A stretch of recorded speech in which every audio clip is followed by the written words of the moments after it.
Welcome to Music Row, a backstage pass to your favorite country artists. Here's your host, Leek. Welcome back to the program. Thanks for the join. Thanks for the hang. Thanks for giving it a listen, and thanks for giving it a share. And if you haven't already done so, hit like, hit subscribe, hit whichever of the functions are available to you where you're listening to this program, because we keep on getting more and more numbers. They're coming through like crazy, and that just helps with the algorithm or something like that. Some scientist said that's a good idea. My name is Leek. On today's program, we're chatting with Cameron Duddy, bassist, co-founder, 1/3 of the Grammy-nominated country trio Midland. And these guys in Midland are such a great hang. I'm so fortunate that I've been able to see them play a number of times, chat with them a number of times, and really, like when I say hang, they are down to hang with you. Easily one of the nicest bands out there. And there's a lot of great bands out there. We're going to talk about everything Midland, or at least for 20 or so minutes. They got a new release called Stages. I advise you to go check it out. We talk about touring across Europe, some dates coming up with Casey Musgraves. Cameron opens up about tequila and the craft. We also talk about one of his former alter egos. It's a fun conversation. Cameron Duddy is on this episode of the Music Row podcast. Hi, my name is Kim Stockwood. I am a proud Newfoundlander and a Canadian singer-songwriter. In a landscape where many lack access to health benefits or employee assistance programs, the Unison Fund serves as a lifeline of hope for musicians and music industry professionals facing medical emergencies or mental health challenges. To learn more about Unison and their programs, please visit unisonfund.ca. There's a new album. It's Stages. Congratulations. Thank you. I'm always impressed with any band who can release an album and still remain a band. If that makes any sense to you. Yeah. It's remarkable that we're still around together and enjoy the many versions of what we have to do or what we get to do to bring the music around the world, right? It's getting together and recording music, which seems to be like the funnest part about it, and most exotic, right? Because you only get to do that once or twice a year. And then the touring, which will really run down anybody. But I think we maintain this idea that at least there's three of us and not just one of us shouldering the burden of responsibility at any given time. So it kind of becomes like a gang on the run when we're in tour mode. And we've also gotten to the point where I think we're all just grateful that we have this. And I think a lot of times you can only have that with a healthy dose of reality, knowing what's on the other side of that, which is, working in a coal mine or manual labor or whatever this shit we were doing before this, So I think 40-year-old men, I think we figured out how to play fair. Well, and I think because you've had so much of that band life as young adults that when Midland became what was becoming Midland, I think you kind of had a lot of preconceived notions kind of go off to the wayside and said, hey, it might only work if we're cool and just can be chill every once in a while. Because most bands, if you're 18, 19 and you stay together when you're 20, 28, 29, that's surprising. Yeah, I think that we were lucky that none of our first bands worked out. And it wasn't until I was 30 that Midland came together. And that was at 15 years of playing music and failing for me at that point. So perspective is pretty, and we were friends before all this shit. So that's a unique thing. I don't think a lot of bands that form in their 20s have that kind of camaraderie built in. So Yeah. Well, you're not ready to be an adult yet. And there's so many different changes, I think, that happen to young bands.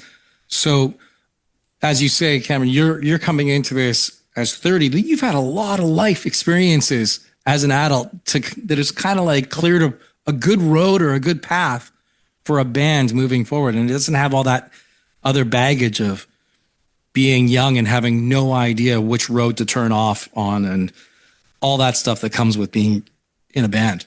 That's right. Yeah. Did you guys recorded this in a bunch of spots, did you not? Like there was writing all over the place and working with different people. I know that Clint Black is on this. You released a song, I think 18 months ago with Mackenzie Carpenter. And how do you take all this music and then go, oh boy, here's our album now, compared to what a lot of bands used to do? Go into the studio, record 12 songs and say, we're done. Time to walk away. I think we're just pretty fluid with the way that music is released these days. If in a perfect world, we would not piecemeal recordings together and just hunker down like we did on all our other records, and enjoy getting them done in one setting. It just didn't happen to work out that way for the Stages album. It was really in stages that we did it, two, I think, prominent sessions separated by maybe 7 months. And that was just I think it was just conditionally what had happened for that album. But we did it all with Trent Willman, who produced it, most of it, except for the song that we did with Mackenzie. And as separated those two sessions were, I think that you'll find that there's still a through sound sonically with this stuff. It's really like neo-traditional, and Trent Willman brought a real sense of Texas vibe to this thing, which is what we've been and really wanted to do. We were very intentional about bringing fiddle into the mix and cutting records that felt like country standards, and not as current maybe, or pop driven, or even rock and roll as some of the shit that we've done in the past. Well, I think you're right.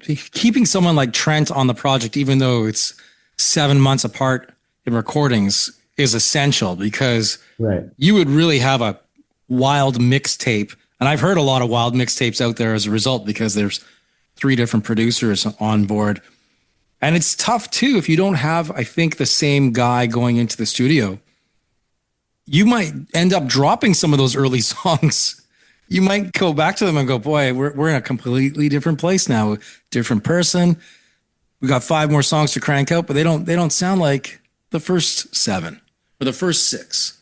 Yeah, I don't know. Maybe it's just the way that we grew up in the 80s and 90s. I was born in the 80s, but in the 90s with music, and then certainly being exposed to our parents' generation of music, where that was the way to do it. That was the way you were bringing your world building, right? And it wasn't about, and I'm air quoting here, consumption and metrics and virality and all this stuff, which does factor into the commerce side of thinking when it comes to releasing music these days. We are desperately trying to retain some semblance of that magic of world building, and you can really only do that by looking at the whole thing as an album and not just a song by song scenario. Without question. It's funny too, you say, the era that you grew up in and your parents were listening to music. Did you turn around to your family at some point and say, oh yeah, Clint Black is on the album? I think my neighbors are like more blown away that we even have been in the same room as Clint Black, than I live out here in Texas in Hill Country, and I go to the HEB and I know everybody in there, or the feed store down the way, and it's like, hey, you're gonna be in. Hey, how about that show coming up in XYZ? I'm like, I don't even know when's that show. They're like, oh, you don't know your schedule. It's crazy. Okay, well, let me tell you. So I usually rely on my neighbors to get a barometer reading of how excited they are about things. And the Clint Black thing is just like, now I'm on God mode out here, dude. Like I get every seat in the local restaurant open to me now that I know Clint Black. Right. Even more important, Clint Black knows you. Does he? Yeah. I always say, they did have the opportunity to meet me and they took full advantage of it. It was wonderful. Tell me about playing as Midland in Europe. Country by and large is growing rapidly throughout Europe. Much bigger than it has been in the last 10 or so years, but that's largely, I think, driven by the pop country that has been released, the newer sounds of whichever country. What does Midland, what's the vibe for you on stage? Because you're playing some big rooms on this upcoming run. I actually would push back with respect. And offer a slightly different opinion on the why. I believe that traditional country music, of which we are a part of, along with our friends Chris Stapleton and Sturgill Simpson and a few others, have really been the tip of the spear in creating a sustainable touring apparatus out in Europe. And the reason that it's more sustainable, I believe, than the pop stuff, which has a tendency to come in and out of vogue, is because country music, the trad stuff, is truly one of the only real American exports that cannot be co-opted and recreated elsewhere. So we found that in Europe, people want to see the cowboy hat and the real deal. And they'll come and sing those songs in a different language and dress up for the night. That's the coolest shit to me. I love that cosplay that they like buy into, and they're doing it, and you're saying it's like a Halloween? I don't know. I mean, for some of them, for sure. I mean, I don't know if there's a single like legitimate like cattle working cowboy in London, but they show up that way, and I think it's an exotic thing. And I actually find that is some of the best shows, really, is playing to people that might not really have any authentic link to country culture, yet it's like seeing Oasis over here, like, what is that? It's that, like, that British attitude. Like, give me some of that stuff. Like, I want to see that. I'll put the tracky suit on and like dress up for the night and do one of these and drink Guinness just to see Oasis. Like, these shows are an experience, seeing live music is an experience. And I totally support people buying a cowboy hat to wear once a year when you get to come see Midland and put it on. Well, I did see Lainey Wilson in Europe, and I've never seen so many cowboy hats probably in one spot outside of rodeos and stampedes and the traditional stuff that you would find in North America. And my immediate thought was, man, Amazon was running hot last night, dropping off some hats for the one gig. Yeah, hell yeah. But how about this though? I've heard of people, like you said, you're so engaged in the music in other countries, may not even speak the language that is English, yet know all your songs.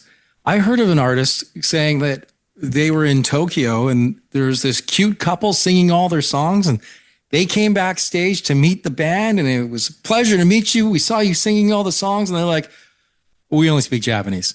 I don't know what you're talking about.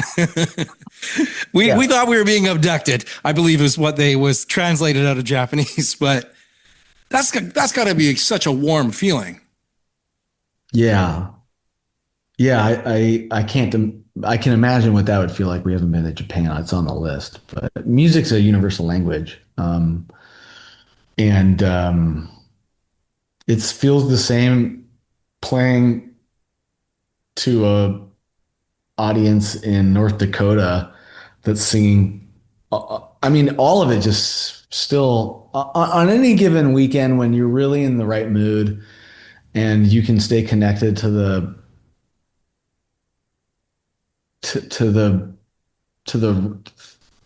original thought and feeling and excitement that we get to go do this as our job. It's the same doing that in Duluth as it is in,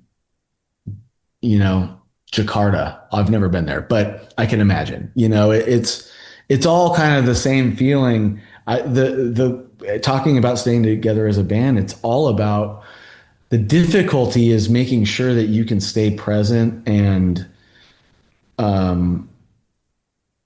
abundant and gratitude. And that could be hard when you're traveling so much and you're away from your family and all this stuff. Like it really is a very strange, difficult thing to translate to people who don't do it because it automatically sounds like stop crying. You're not flipping burgers at McDonald's. Oh no, I get it. A cool life. But it's always, it's a responsibility that we have and we do work at the gratitude thing often. And I think that keeps us together as a band. Well, Dirk Bentley, I think said it great. He said, I get paid to travel. Like that's the job. Yeah. When I go up on stage, that's the fun. And pretty sure Merle Haggard said that first. So let's give Merle Haggard the quote on that one. Well, Merle never said it to me. So I'll go with what I know and you can take whatever you like. Bentley said, that's like Michael Scott in The Office. You miss 100% of the shots you don't take. Wayne Gretzky, Michael Scott. Good call. Good call.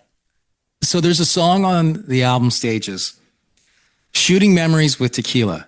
Yeah. I thought, what a genius title. And I've had debates with friends over this.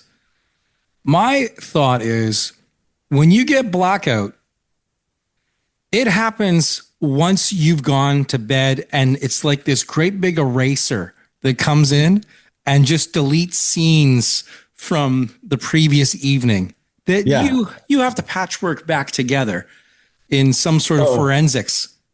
Dude, I was just at my little brother's wedding and all my old friends were there, and my friend Britt came up to me and she was like, dude, do you remember the Riddler? And I'm like, oh my God. She goes, that was an alter ego you had when we were younger, because you would get so drunk that you would call, back in voicemails were answering machines, you would call and leave yourself clues on what you had done in the night. And I'd wake up in the morning and I'd go back and the fucking Riddler would be calling me, telling me where he was, up to some no good. And that was how I pieced things together for a few years in my youth and young manhood. Yeah, the Riddler. Good thing he's in the Arkham Asylum now, dude. Like I don't let him out the cage often. Well, but tequila, as a tequila, pioneer like you are, you got to be careful. You got that brand. It's knocking on your door all the time going, hey, Cameron, what are you doing, buddy? Yeah. You got another case in the garage. You gotta keep it between the lines. I think you just gotta drink a few waters here and there, man. I mean, that's what I've learned. I'm 40, pace yourself. You could go far if you pace it right. You can drink 15 beers in a night if you just do it the right way. Yeah, and they all don't have to be 6%. Throw in a couple Bud Lights as if you're going to operate heavy machinery at some point. Dude, throw in a Coors Light here and there, or just drink Coors Light. That helps. Bush Lights are good. I honestly stay away from tequila unless it's like poolside little margarita during the day. I'm gonna get a nap later. You know what I Specialty drink. mean? Yeah, a little specialty drink. Don't do This shot. No, shots is such a crazy accelerant. It's like you want to Yeah. take 10 to 20 real fast, do one shot. No, dude. Yeah, but also though, sometimes an espresso martini with tequila in it, like that's the exact right thing that you need at a perfect moment. I have a buddy who does coffee with tequila, black coffee with tequila. I've never heard of such magic. And he's like, We're gonna have to put. That's crazy, bro. You're denying yourself a legitimate like taste bud experience and just going straight for like he practical. really just made tequila dark. That's all he did, Yeah, right? bro, He's that's heated crazy. and darkened. You can't. That's crazy. Well, listen, there's so much to always talk about with you guys in Midland. Yeah. I've always appreciated you for being cool and able to just kind of go with the flow. Like you and the guys, it's one thing to have good buddies that you can hang with all the time, but you're good buddies that you can hang and work with and get paid. That is a real good thing. And it all came from, as you brought up weddings, because you were at a wedding together, which is wild to me for two reasons. One, do you not live in like the wedding capital of Texas? Mm-hmm. Dripping Springs? Yeah. So you left the wedding capital to go get married somewhere. It was a wedding in Utah or something like that. Well, no, up in Jackson Hole, me and my wife separately had family places up there before it was blown out. It used to be a little cowboy town. And yeah, we got married up there. It's beautiful. It's amazing. So we had the guys come early. There was no Midland. We were just sitting around with guitars for a few nights and decided, hey, maybe we should try music again. This time we'll all do it together. Yeah, and then you got to drop that truth bomb on the family. Yeah, that was a rough one for my wife. She was like, what, dude? You're going to play music again? Like, I thought you had grown up. I'm like, just when I thought I was out, suck me back in. And then you started leaving messages on your voicemail. The Riddler, I looked at him. I said, bud, you got to go. We got to put you away if we're going to make a real run at this Midland thing. You got to go into the chest at the foot of the bed. Thanks for doing this today, Cameron. I can't wait to go see you real soon. Dates coming up, even with Casey Musgraves, which is a great billing for you guys to be on. Because that'll be fun, man. That is such a whoever's management decided on that was genius, because it keeps her more country and it exposes Midland to an audience who may otherwise not know you exist, and they are in the seats early. Yeah, they're going to be there and paying attention. And I think that's a great bill. Shout out to, I mean, it was really her call at the end of the day. Casey's no puppet. I mean, she backed us, and that was a really cool thing. And I hope she hears this, because we're super grateful that we get to go out again with her. We, in our early days, went out with her in Little Big Town. She's really talented. I could say that. She's amazing. She's beautiful, and we're looking forward to some Canadian shows there, eh? Yeah, look for me. I'll be wearing a cowboy hat I just picked up on Amazon. There you go. Right on, man. You have yourself a good one. Enjoy the pool. We'll talk to you again, and congrats on the new album Stages, Cameron. Excellent, amigo. Talk soon. Follow Music Row on X at Music Row Country, on Instagram at Music Row Official. Music Row is produced by Shed of Dreams.